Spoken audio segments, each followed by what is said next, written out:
మీ సొంతంగా మీ మనసులోంచి వచ్చిన ఆలోచన ఈ జాతీయ జనసేన పార్టీ అదే పేరు పెట్టుకొని ఎందుకు రంగంలోకి దిగాల్సి వచ్చింది? మాకంటూ కొన్ని ఆలోచనలు ఉంటాయి. ఆ ఆలోచనలను మా వేలో తీసుకెళ్లడానికే మేము పార్టీలు పెట్టినాం. అంటే మీరు ఇంతకుముందు జనసేనలో ఉన్నారన్నమాట ఈ లెక్కన. నష్టపోయిన 49 కుటుంబాలకి ఒక్కొక్క కుటుంబానికి 50,000 రూపాయల చొప్పున ఆయన సొంత డబ్బు తీసుకెళ్లి ఖర్చు పెట్టడం మీకు నచ్చలేదా? సొంత డబ్బులని ఎట్లా అంటారు సార్ మీరు? అది పబ్లిక్ డబ్బు. ఈయన మంచి మనసుతోటి మంచి హృదయంతో వచ్చి చేస్తే అది జనం డబ్బు అని ఎలా అంటారండి? మా నోరెలా వస్తుంది మీకు అలా అంటని? మీ వెనకాల ఉన్నది కార్పొరేటా మాఫియానా? అది సమయం సందర్భం వచ్చినప్పుడు చెప్తాను. ఆయన నమ్మకపోవడానికి 100 కారణాలు ఉన్నాయి. మిమ్మల్ని నమ్మటానికి ఒక్క కారణం చూపించండి నాకు. మీ బకెట్ వేసుకుని వచ్చేస్తే అందరూ వచ్చి రెడీగా బకెట్ మీద గుద్దేస్తారు అనుకుంటున్నారా? ఒకరి విజయానికి ఒకరి ఓటమికి మేము కారణమవుతాం, అంతేగాని మీరు గెలవరు. వాళ్ళ అనుభవం ముందు మీరెంత?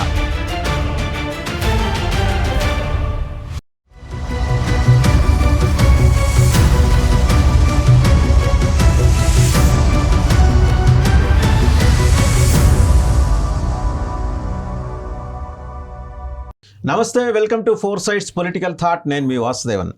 ఆంధ్రప్రదేశ్ రాజకీయాల్లో ప్రతిరోజు చోటు చేసుకుంటున్న ఆసక్తికరమైన పరిణామాలతోటి ఏం జరుగుతుందనే గందరగోళం. కొత్త కొత్త పార్టీలు పుట్టుకొస్తున్నాయి. ఆ పార్టీల వెనక కార్పొరేట్లు ఉన్నట్టు ప్రచారం జరుగుతోంది. ఓ పక్క జేడి లక్ష్మీనారాయణ గారు, వివి లక్ష్మీనారాయణ గారు, former CBI director, CBI joint director, ఆయన ఆధ్వర్యంలో ఒక పార్టీ వచ్చింది. అలాగే జాతీయ జనసేన పేరుతో మరో పార్టీ వచ్చింది. బకెట్ గుర్తుతో పవన్ కళ్యాణ్ గ్లాస్ గుర్తుని దెబ్బ కొట్టాలనే ఉద్దేశంతో ఆ పార్టీ రంగంలోకి దిగినట్టు సమాచారం. ఇప్పటి వరకు హైడౌట్లో ఉన్న ఆ పార్టీ ఆంధ్రప్రదేశ్ రాష్ట్ర అధ్యక్షుడు పవన్ కళ్యాణ్, కోనింగి పవన్ కళ్యాణ్ ప్రస్తుతం మన స్టూడియోలో ఉన్నారు. వెతికి పట్టుకొచ్చాము ఆయన్ని. ఎక్కడ దాక్కున్నారో, ఏ కలుగులో దాక్కున్నారో చూసి మరి ఆ కలుగుని ఛేదించి దాంట్లో చెప్పి బయటికి తీసుకొచ్చి మన స్టూడియోలో కూర్చోబెట్టాం. కోనింగి పవన్ కళ్యాణ్ గారు నమస్కారం. నమస్కారం. మీరు మీ ఆట మామూలుగా లేదు.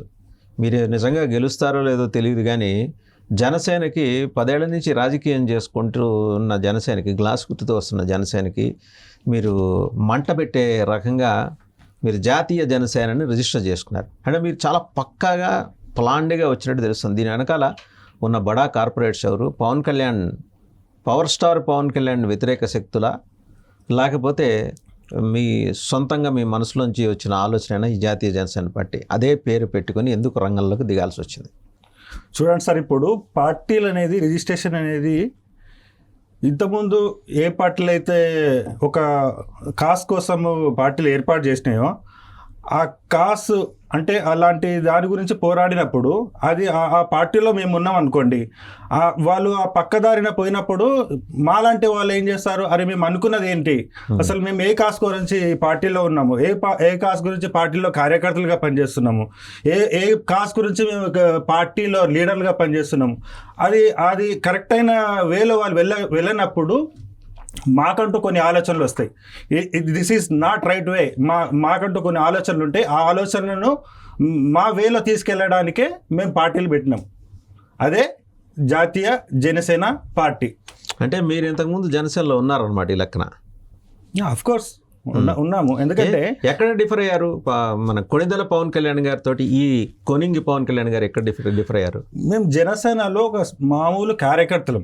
మేము ఎందుకు అట్రాక్ట్ అయ్యాము పవన్ కళ్యాణ్కి? ఆయన పార్టీలోకి వచ్చి ఏదో చేస్తాడు అనేది అని చెప్పే విధానాలను చూసి అట్రాక్ట్ అయినాం.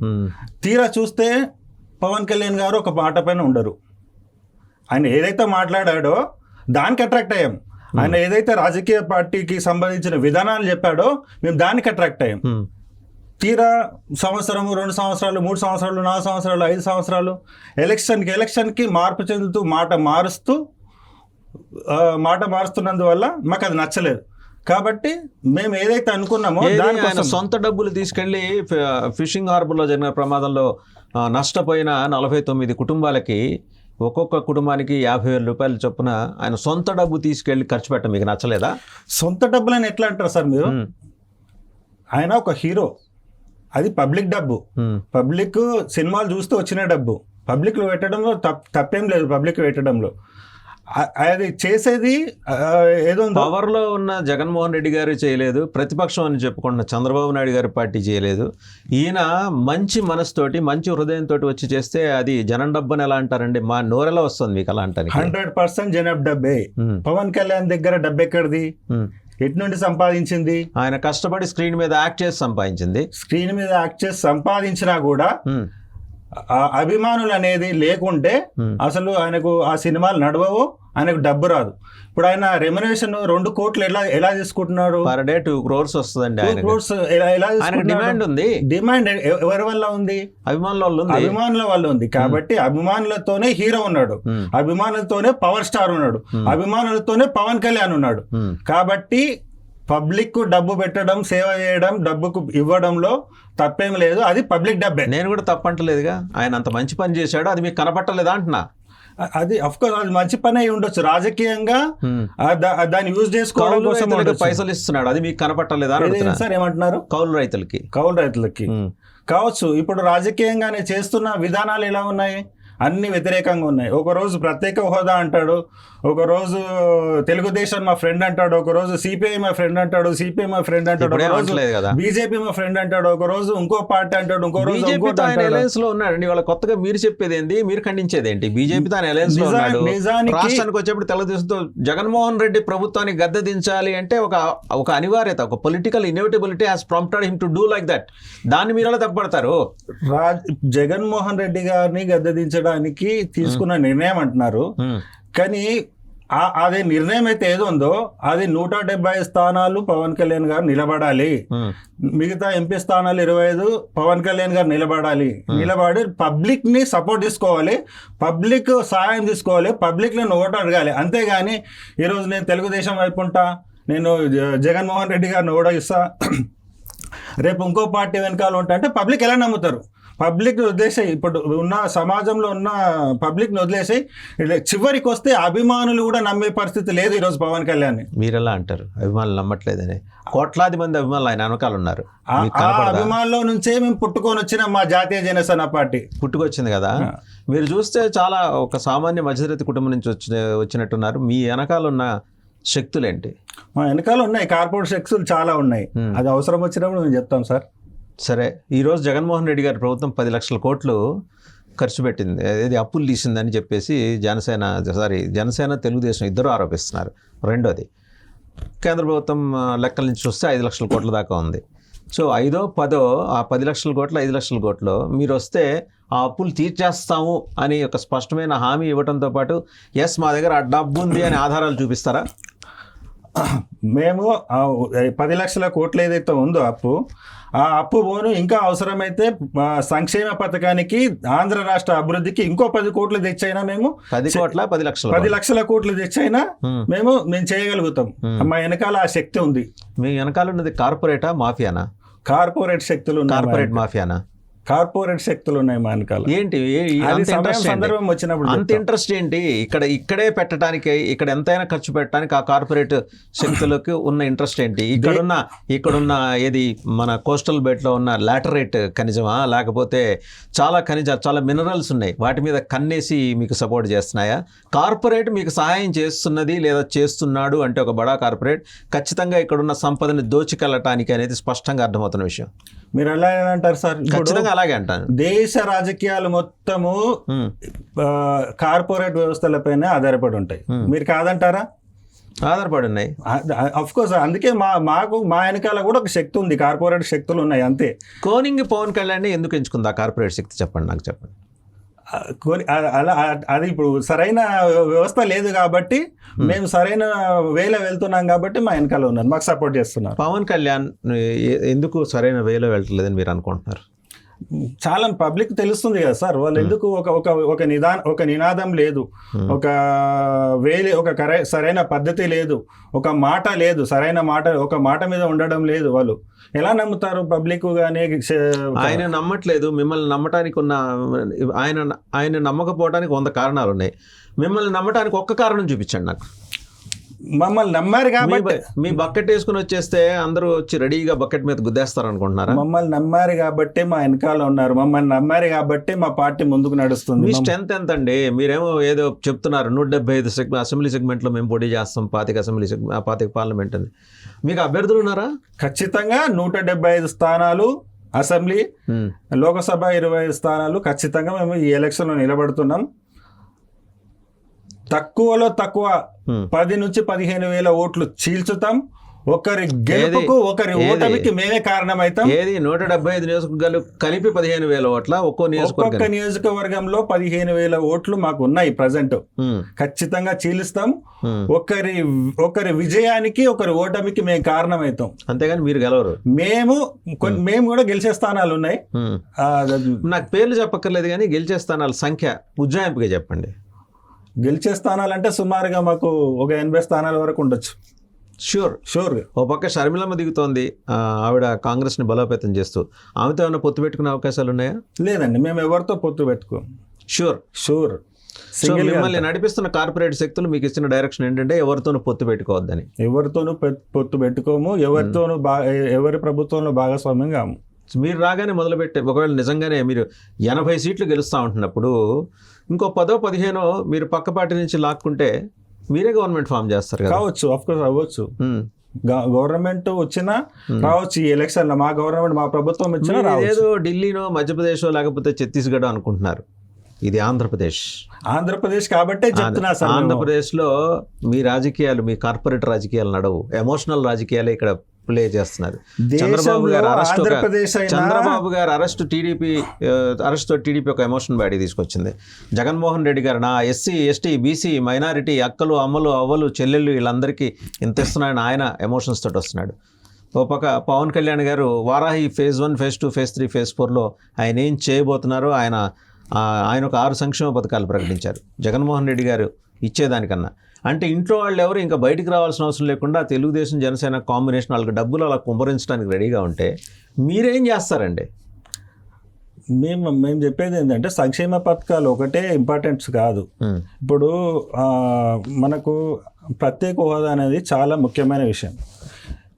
ఇప్పుడున్న పార్టీలు ప్రత్యేక హోదా పేరుతో చెప్పి ఆల్రెడీ ఇంతకుముందు టీడీపీ కానీ వైఎస్ఆర్పీ కానీ గెలిచి వచ్చి అధికారంలోకి వచ్చినాయి. కానీ ఆ నినాదాన్ని పక్కన పెట్టేసింది, దాని ప్రయత్నాలు కూడా చేయలేదు. కాబట్టి మా ముఖ్య ఉద్దేశం ఏంటంటే ప్రత్యేక హోదా అనేది వస్తే అభివృద్ధితో పాటు ఉద్యోగాలు అవన్నీ వచ్చే అవకాశం ఉంది. 2 అంశాల మీద మీకు క్లారిటీ ఇవ్వదలుచుకున్నా. అంటే మీరు పార్టీ, జాతీయ పార్టీ రాష్ట్ర అధ్యక్షులు, అంటే ప్రస్తుతానికి ఆంధ్రప్రదేశ్లో ప్రాంతీయ పార్టీగా ఉద్భవించి జాతీయ పార్టీగా అవతరించింది ఒకటి తెలుగుదేశం పార్టీ ఒక జాతీయ అధ్యక్షుడు ఉన్నారు చంద్రబాబు నాయుడు గారు, అలాగే జాతీయ ప్రధాన కార్యదర్శి ఉన్నారు లోకేష్ బాబు గారు. వాళ్ళ అనుభవం ముందు మీరెంత? తెలుగుదేశం జాతీయ పార్టీని ఎవరన్నారు సార్? వాళ్ళు చెప్తున్నారు, వాళ్ళు చెప్పుకునేది. ఇప్పుడు అది వాళ్ళు చెప్పుకున్న అంశం. అది మేము జాతీయ పార్టీ అని మేము కూడా చెప్పుకుంటున్నాం జాతీయ పార్టీ అని. కాదంటలేదు కదా, అది అలా కాదు. జాతీయ పార్టీ అంటే మీకు ఎన్నికల కమిషన్ నుండి వాళ్ళు జాతీయ హోదా వాళ్ళకు గుర్తింపు రావాలి. మినిమం 4 రాష్ట్రాల నుంచి పోటీ చేయాల్సి ఉంటుంది. మీరు చేస్తున్నారా? మేము చేస్తున్నాం కదా. ఏ రాష్ట్రాలకు వెళ్తాం? మేము మిగతా రాష్ట్రాలను అన్ని ఆల్ అదర్ స్టేట్స్ మేము చేస్తాం. సదరన్ స్టేట్స్లో చేస్తున్నాం, దక్షిణాది రాష్ట్రాల్లో చేస్తున్నాం. రైట్. దాంతోపాటు ఇంకొకటి ప్రధానమైన ప్రశ్న, కొణిదెల పవన్ కళ్యాణ్ గారు 2-3 సెగ్మెంట్ల మీద ఆలోచన పెట్టుకున్నారు, పిఠాపురం, భీమవరం, గాజువాక అని. మీరెక్కడి నుంచి పోటీ చేస్తున్నారు? పవన్ కళ్యాణ్ గారిని ఫస్ట్ డిసైడ్ చేసుకోమని ఎక్కడ నిలబడతారు. నాకు తెలిసి పవన్ కళ్యాణ్ గారు ఈ ఎలక్షన్లో నేను ఈ స్థానం నుంచి నిలబడుతున్నా అని చెప్పలేడు, చెప్పే అంత ధైర్యం లేదు. వాళ్ళు వస్తున్నారు 1-2 రోజులు, వాళ్ళ పొత్తులు 4 స్థానాలు 5 స్థానాలు చెప్పడం కదా సార్. నేను ఇక్కడ నిలబడుతున్నానని పవన్ కళ్యాణ్ గారు చెప్పమను, ఒక స్థానం చెప్పమని చెప్తారు సార్. నేను ఇక్కడ లేకుండా 2 స్థానాలు ఎక్కడ నిలబడుతున్నా ఈసారి చెప్పలేడు. ఈసారి కొనింటి పవన్ కళ్యాణ్ ఉన్నాడు. ముందే ఏ స్థానం నుంచి నిలబడుతున్నానని చెప్తే మా ఓట్లు ఎక్కడ పోతాయో, మా ఓటమికి ఎక్కడ కారణమవుతారో అనేసి వాళ్ళు సైలెంట్ గా ఉంటారు. లాస్ట్ లో పోయేసి నామినేషన్ వేసి వచ్చేస్తారు, అంతే వాళ్ళ ప్లాన్. అది చెప్పమానండి. మీరేం చేస్తారు? వాళ్ళు చెప్పమానండి, మీరు వాళ్ళు ఎక్కడి నుంచి పోటీ చేస్తే నేను అక్కడ నుంచి పోటీ చేస్తాను. So Konidela Pawan Kalyan versus Koningi Pawan Kalyan. Koninti sir, Koninti Pawan Kalyan. Okay. So మొత్తానికి ఏంటంటే ఏ కార్పొరేట్ శక్తితో మిమ్మల్ని ఆకర్షించింది లేదా మీరు వాళ్ళని ఆకర్షించారు? దాని వెనకాల ఉన్న కారణం ఏమి ఉంటుంది? అది మేము తీసుకున్న విధానాలు, మేము ఏ పార్టీలో ఏవైతే నిర్ణయాలు తీసుకున్నామో, మేము పార్టీగా ఏదో పబ్లిక్లో ఎలా అయితే ముందుకెళ్ళాలనుకుంటున్నామో వాళ్ళు మా విధానాలకు ఆకర్షితులే మాకు సపోర్ట్ చేస్తున్నారు. రైట్. మరి మీరు ఒక్కొక్క క్యాండిడేట్ మీద 80 సీట్లు గెలుస్తూ ఉంటున్నారు కదా, మరి మంచి మాట చెప్పారు, ఒక్కొక్క డబ్బులకి కొదవలేదన్నారు. ఒక్కొక్క క్యాండిడేట్ మీద ఎంత ఖర్చు పెట్టాలనుకుంటున్నారు మీరు? అది ఎన్నికల కమిషన్ ఎంతైతే ఖర్చు పెట్టాలని ఉంటుందో, ఎన్నికల కమిషన్ 1,25,000 ఎంతో చెప్తుంది మినిమం, అంతే ఖర్చు పెడతారా? లేదా వీళ్ళు పెట్టినట్టు 25 కోట్లు 40 లక్షలు ఏమో అనుకుంటాను. 40 లక్షల వరకు ఎన్నికల కమిషన్ చెప్తుంది. అది ఎన్నికల కమిషన్ చెప్పేంత వరకే పెడతాం మేము. ఎందుకంటే రాజ్యాంగానికి మీరు ఎంతకు పంచుతారు ఓటుకి? 2,000, 3,000, 4,000, 5,000? దగ్గర డబ్బులు ఉన్నాయి సార్, కానీ పబ్లిక్ లో డబ్బులు పంచం మేము. పంచకుండా ఓట్లు ఎలా పడతాయి మీకు? అలాంటి మేము ఎన్నికల కమిషన్ ఎంతైతే ఏటికి ఎదురెత్తుతున్నారు, మీరు పంచకుండా ఓట్లు పడతాయని ఎలా అనుకుంటున్నారు? పవన్ కళ్యాణ్ కూడా అలాగే జీరో బడ్జెట్ పాలిటిక్స్ అని వచ్చి 2 సార్లు విఫలమయ్యారు. వాళ్ళు సరైన నినాదం మీద ఉండలేరు కాబట్టి పబ్లిక్ నమ్మలేరు, కాబట్టి వాళ్ళకి ఓట్లు వేయలేరు. సరే, మీరు మిమ్మల్ని నమ్మాలి అంటే ప్రత్యేక హోదా మీరు తీసుకొస్తా అంటున్నారు. ప్రత్యేక హోదా తీసుకురావాలంటే 25లో 15 పార్లమెంట్ సీట్లు కనీసం మీ చేతిలో ఉంటాయి. 15 కాబట్టి 10 మీ చేతిలో ఉండాలి. మీరు గెలుచుకోవాలి. అక్కడ ఏర్పడబోయే, కేంద్రంలో ఏర్పడబోయే ప్రభుత్వం అది డెఫినెట్గా అది 5 చుక్కల కూటమి, NDIA కూటమి కావచ్చు, లేదా మోడీ గారి NDA కూటమి కావచ్చు. వాళ్ళకి తగ్గినప్పుడు మాత్రమే మీ మీద బ్యాంక్ అవుతారు. వాళ్ళకి పరిపూర్ణమైన మెజారిటీ ఉంటే మీరు మెడలు వంచడం, కాళ్ళు పట్టుకోవటం ఎన్ని చేసినా వాళ్ళు చెయ్యరు. ఈసారి అదే జరిగింది. జగన్మోహన్ రెడ్డి గారు కూడా చెప్పింది అదే. పరిపూర్ణమైన మెజారిటీ వాళ్ళకు ఉండటం వల్ల మనం చేయలేకపోతున్నాం. ఈరోజు మన దౌర్భాగ్యం కూడా అదే అన్నాడు ఆయన. ఈరోజు వాళ్ళ సంఖ్య పడిపోయి 230, 240 వచ్చినప్పుడు మీరు గెలుస్తారని మీరు నమ్ముతూ మీరు ఇప్పుడు నాకు చెబుతున్న 10 సీట్లో 15 సీట్లో ఉంటే అప్పుడు మీ దగ్గరకు వస్తారు వాళ్ళు. లేకపోతే మీ దగ్గర రావాల్సిన అవసరం లేదు కదా. చిత్తశుద్ధి ఉంటే ప్రత్యేక హోదా ఎక్కడైతే గవర్నమెంట్ ఉందో వాళ్ళే మీరు ఎప్పుడో సిపాయిలు తిరుగుబాటు అప్పుడు మాట్లాడితే మారింది, రాజకీయం మారింది. ప్రత్యేక హోదా అంటే ఏంది అసలు? వాట్ ఇస్ స్పెషల్ స్టేటస్ కింద ఇండస్ట్రియల్ ఇన్సెంటివ్స్ ఇవ్వాలి, 10 ఏళ్ళు ట్యాక్స్ హాలిడేస్ ఇవ్వాలి. ఒకప్పుడు ఉత్తరాఖండ్కి అలాగే మిగిలిన రాష్ట్రాలకి, ఏది సరిహద్దులో ఉన్న రాష్ట్రాలకి ఏ రకమైన ఇది ఎవరిస్తారు సదుపాయాలు గవర్నమెంట్ ఆఫ్ ఇండియా ఇవ్వాలి, ఇస్తుంది కదా. ఇప్పుడు అవసరం మా గవర్నమెంట్ వస్తే అవసరమే మాకు లేదు. మేము అవైతే ఏవైతే ఉన్నాయో మీకు ట్యాక్సెస్ లేకుండా అవన్నీ మేమే చేసుకోగలుగుతాం. మా ప్రభుత్వం వచ్చిందంటే ఫ్యాక్టరీలు మేమే పెట్టుకోగలుగుతాం, అభివృద్ధి మేమే చేసుకోగలుగుతాం, ట్యాక్సెస్ ఫ్రీజ్ మేమే చేయగలుగుతాం. మాకు ఇంకో ప్రభుత్వంతో ఇంకొకరితోని అవసరం లేదు. ప్రత్యేక హోదా అనేది మేము ప్రభుత్వంలోకి వస్తే మేమే ఏర్పాటు చేస్తాం. స్టీల్ ప్లాంట్ డిస్ఇన్వెస్ట్మెంట్ కోసం అని చెప్పి government of India has already contemplated. Nirmala Sitharaman గారు టైమ్ అండ్ అగైన్ చెప్తున్నారు. పక్కనున్న ఒరిస్సాలో నీలాంచల్ స్టీల్ ఫ్యాక్టరీని ఆల్రెడీ గవర్నమెంట్ ఆఫ్ ఇండియాలో దాంట్లో డిస్ఇన్వెస్ట్మెంట్ స్టార్ట్ చేసింది, ప్రైవేట్ పరమైంది. మనది కాకుండా కొణిదెల పవన్ కళ్యాణ్ గారు మొత్తానికి అడ్డుకోగలిగారు. దాన్ని ఒకవేళ అవసరమైతే దాన్ని మీరు ప్రభుత్వం ఫామ్ చేస్తూ ఉంటున్నారు కదా, మీరే దాన్ని స్వాధీనం చేసుకుని నడుపుతారా? జేడీ లక్ష్మణ్ గారికి కూడా కొన్ని ప్లాన్స్ ఉన్నాయి దాని మీద. అవును సార్, అది మా గవర్నమెంట్ వస్తే ఏవైతే ఫ్యాక్టరీస్ ఉన్నాయో ప్రజెంట్ ఉన్నాయో అవన్నీ గవర్నమెంట్ ఆధీనంలోనే ఉంటాయి. ప్రైవేటీకరణను మేము ప్రోత్సహించము. ఏవి ఉన్నా కూడా మా గవర్నమెంట్ ఆధీనంలోనే ఉంటాయి. స్టీల్ ప్లాంట్ మీరే నడుపుతారు? మేమే నడుపుతాం. ప్రత్యేక హోదా దానికి ఉండే వసతులు సౌకర్యాలు ఏమున్నాయి అవన్నీ మేమే ఇస్తాం. మేము వేరే గవర్నమెంట్, సెంట్రల్ గవర్నమెంట్ దగ్గరికి వెళ్ళి అడగడము, లేకుంటే వాళ్ళ బతిలాడడము. మన అదానీలు అంబానీలు ఆక్రమించేసుకుంటున్నారు అంటున్నారు. మన పోర్టులు మన చేతిలోనే ఉండేలా చర్యలు తీసుకుంటారా? మా దగ్గర ఇంత అన్ని ఏం పొరపాటున లేకపోతే మీ వెనకాల ఉన్నది అదానీలేనా? మా దగ్గర ఉన్నది నవ్వుతున్నారని నాకు అనుమానం వస్తుంది. అదానీ వెనకాలండి ఇది చేస్తున్నారా అని. అదానీల వ్యవస్థ అదానీ ఉండొచ్చు, ఇంకెవరన్నా ఉండొచ్చు. వాళ్ళు ఉన్నారు కాబట్టి మాకు ఈ ధైర్యం. మీకు ఏ కంపెనీ కావాలి, ఏ ఫ్యాక్టరీ కావాలి, ఎంత అభివృద్ధి కావాలి. కార్పొరేట్లు మీ వెనకాలంటే మీకు ధైర్యం రావచ్చు, కానీ నిజాయితీ ఉండదు కదా. ఎందుకు ఉండదు సార్? మీకుండాలి. మాకెందుకు ఉండదు? ఉంటుంది ఖచ్చితంగా. మా విధానాలు కరెక్ట్ గా కార్పొరేట్ కైనా, రాజకీయ నాయకులకైనా, ప్రజలకైనా మేము చెప్పినట్టే చేస్తాం కాబట్టి వాళ్ళు కూడా ఖచ్చితంగా నమ్ముతారు. మా వెనకాల ఉన్నారు కాబట్టి మేము ముందుకు నడుస్తున్నాం. సరే, మీ బీఫామ్లు ఎప్పటి నుంచి ఇస్తారు? ఎంతమంది అప్రోచ్ అవుతున్నారు? ఒక్కో నియోజకవర్గానికి ఎంత కాంపిటీషన్ వస్తుంది మీ దగ్గర? మా దగ్గర ప్రజెంట్ ఇప్పుడు ఒక్కొక్క నియోజకవర్గానికి 2-3 పోటీ పడుతున్నారు. ఎవరినైనా ఫైనలైజ్ చేశారా? 4-5 నియోజకవర్గాలు? 3 నియోజకవర్గాలు చేస్తాం. ఏమేంటి? అది ఒకటి చిత్తూరు, ఒకటి గుంటూరు పశ్చిమ, ఇంకొకటి అనకాపల్లి. రైట్. ఈ సెగ్మెంట్లు అసెంబ్లీ సెగ్మెంట్లు ఫైనలైజ్ చేశారు. ఒకటి వాళ్ళ పేర్లు అక్కర్లేదు కానీ వాళ్ళ వృత్తులు చెప్తారా? చిత్తూరు ఎంపీ వచ్చేసి ఒక ప్రొడ్యూసర్, యాక్టర్. అదేవిధంగా గుంటూరు వచ్చేసి ఒక ప్రముఖ జర్నలిస్ట్. అదేవిధంగా అనకాపల్లి వచ్చేసి ఒక producer plus actor. Okay, cinema రంగం వాళ్ళు జర్నలిస్టులు. మొత్తానికి ఏంటంటే ఇన్ఫోటైన్మెంట్ ఫీల్డ్ నుంచి ఉన్న వాళ్ళని మీరు ఎక్కువ ఆకట్టుకుంటుంటున్నారు, లేకపోతే వాళ్ళే మీకు ఎక్కువగా ఆకర్షితులు అవుతున్నారు అనమాట? వాళ్ళు ఆకర్షితులు అవుతున్నారు, మాకు వాళ్ళకి మేము ఆకర్షితులైనాం కాబట్టి మా విధానాలు చెప్పినాము, వాళ్ళు మా విధానాలు ఎవరికి చెప్పరు. కానీ ఎలక్షన్ కమిషన్ చెప్పిన ఇది కాకుండా 40 లక్షలు కాకుండా ఒక్క క్యాండిడేట్ మీద ఎంత ఖర్చు పెట్టాలనుకుంటున్నారు? అంతే, మేము ఎలక్షన్ కమిషన్ ఏది చెప్తే దాన్ని ఫాలో అవుతాం. నేను చెప్పలేండి ఎవరికి, మన ఇద్దరి మధ్య ఉంటుంది. అదేం ఉండదు. మేము ఇట్లా మిగతా పార్టీలు చెప్పినట్టు పెట్టినట్టు మద్యం పోయడం, డబ్బులు ఓటికి 5,000 ఇవ్వడం అలాంటివి ఉండవు. ఎలక్షన్ కమిషన్ ఏదైతే చెప్పిందో ఎంతైతే ఖర్చు పెట్టాలో అంత ఖర్చు పెడతారు. అంటే మీరు గాంధీ మార్గంలో వెళ్ళాలనుకుంటున్నారు. ఇప్పుడు శాస్త్రం ప్రకారం వెళ్తే కుక్క పిల్లలు పుడతాయని ఒక సామెత. మేము ప్రజాస్వామ్యంలో ఉన్నాం కాబట్టి, ప్రజాస్వామ్యం రాజ్యాంగం ఉంది కాబట్టి దానికి అనుగుణంగా వెళ్తున్నాం. ఖచ్చితంగా అలాగే వెళ్తారు. ఖచ్చితంగా అలాగే. అండ్ మీరు చెప్పిన దాని నుంచి 2 పాయింట్లు. ఒకటి, 80 సెగ్మెంట్లో మీరు గెలిచే అవకాశాలు ఉన్నాయి. మిగిలిన చోట్ల ఇతరుల విజయ అవకాశాలని మీరు ప్రభావితం చేయబోతున్నారు. 10 నుంచి 15 ఓట్లు మీరు కన్సాలిడేట్ చేసుకున్నారంటే దాదాపు 2 ఏళ్ల నుంచి మీరు వర్క్ చేస్తున్నట్టుగా అనుమానం వస్తుంది. అవును, గ్రౌండ్ వర్క్ చేస్తూనే ఉన్నాం. గత 2 సంవత్సరాలు 3 సంవత్సరాల నుంచి మేము గ్రౌండ్ వర్క్ చేస్తూ ఉన్నాం. ఈ మొన్న తెలంగాణ ఎలక్షన్ అప్పుడు మేము నుంచుంటున్నారు కోటపల్లిలో. అవును, మీ బకెట్ గుర్తు మేము నేర్చుకున్నాం. దాంతో జనసేనకి ఓటమికి మీరు కూడా కారణమయ్యారా? ఆయన అదే జనసేన ఓట్లు చీల్చడంలో మా వంతు పాత్ర కూడా ఉంది. ఏంటి ఓట్లు చీల్చి రాజకీయం ఎలా చేస్తారు? We want development politics, not divisive politics. But you are in to divisive politics. అలా ఎందుకంటారు సార్? విభజన రాజకీయాలకి మీరు ఆజ్యం పోస్తున్నట్టుగా అనిపిస్తుంది. అదేం కాదు, మేము పార్టీగా బలపడాలనుకుంటున్నాం, మేము పార్టీగా ముందుకు వెళ్ళాలనుకుంటున్నాం.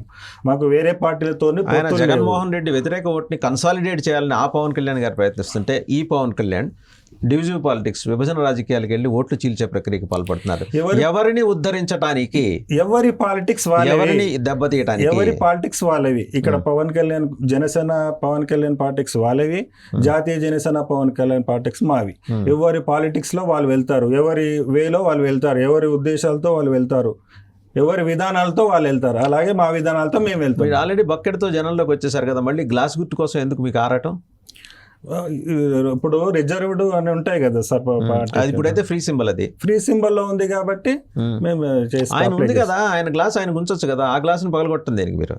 వాళ్ళు ఎవరు అప్లై చేసుకుంటే వాళ్ళకు ఇస్తారు. ఎన్నికల కమిషన్ ఉంది, ఫ్రీ సింబల్ లో ఉంది కాబట్టి మేము అప్లై చేసుకున్నాం.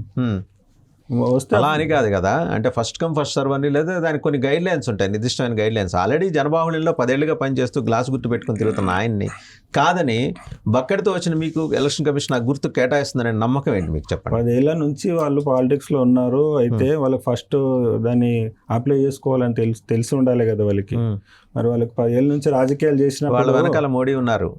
మోడీ ఉండని మోదీ స్వయంగా చెప్పారు, మీరే పీచే పవన్ కళ్యాణ్ అని. ఆయనే స్వయంగా చెప్పారు. అంత బలమైన నాయకుడు మరి మన పవన్ కళ్యాణ్కి, పవర్ స్టార్ పవన్ కళ్యాణ్ ఎంబడి నిలబడితే. కే పాల్ గారు కూడా చెప్పారు, మేరే పిచ్చే పవన్ కళ్యాణ్ అని అంటే ఆయన ఏం చెప్పాడు, తేరే పిచ్చే పబ్లిక్ ని ఏ అని చెప్పాడు. పబ్లిక్ లేకుండా మోడీ ఉన్నా ఇంకెవరున్నా అది వ్యర్థం, వేస్ట్. సో ఆ గుర్తు మీకు వస్తుందని నమ్మకం ఉందా మీకు? వస్తుందని నమ్మకం. ఎందుకు? మీ బకెట్తో ఆల్రెడీ మీరు ఫేమస్ అయిపోయారు కదా, మళ్ళీ ఆ గుర్తు ఎందుకు మీకు? మేము పెట్టాం ఆల్రెడీ, వస్తే గ్లాస్తో వెళ్తాం, లేదంటే మా బకెట్ మాకు ఉంటుంది. ఓకే, బకెట్లో ఏమైనా పంచుతారా ఎలక్షన్ సందర్భంగా? అది మా సింబల్ కాబట్టి చూస్తాం. రైట్, థ్యాంక్ యూ కొన్నింటి పవన్ కళ్యాణ్ గారు, thank you very much. So చూసాం కదా, జాతీయ జనసేన పేరుతో ఆంధ్రప్రదేశ్ రాజకీయాల్లోకి ఎంట్రీ ఇచ్చిన ఒక పార్టీ ఎలాంటి వైబ్రేషన్స్ సృష్టిస్తుందో ఈయన చెప్తున్నారు. 175 అసెంబ్లీ స్థానాల్లో పోటీ చేస్తాం, 25 పార్లమెంట్ స్థానాల్లో పోటీ చేస్తాం, 80 అసెంబ్లీ సెగ్మెంట్లో గెలుస్తాం, పవర్లోకి రావడానికి అవసరమైన ఇంకో 15-20 హార్స్ ట్రేడింగ్ ద్వారా సంపాదించుకుంటారు. అది ఆయన చెప్పలేదు కానీ మనకు అర్థమవుతున్న విషయం. సో పవర్లోకి వద్దామన్న బలమైన ఆకాంక్ష వెనుక ఏదో కార్పొరేట్ శక్తి పనిచేస్తుంది. ఆ సీక్రెట్ని ఆయనే బహుశా కొన్ని రోజుల్లో రివీల్ చేస్తారట. అప్పటిదాకా వేచి చూద్దాం. Thank you very much Pawan Kalyan గారు. Thank you sir.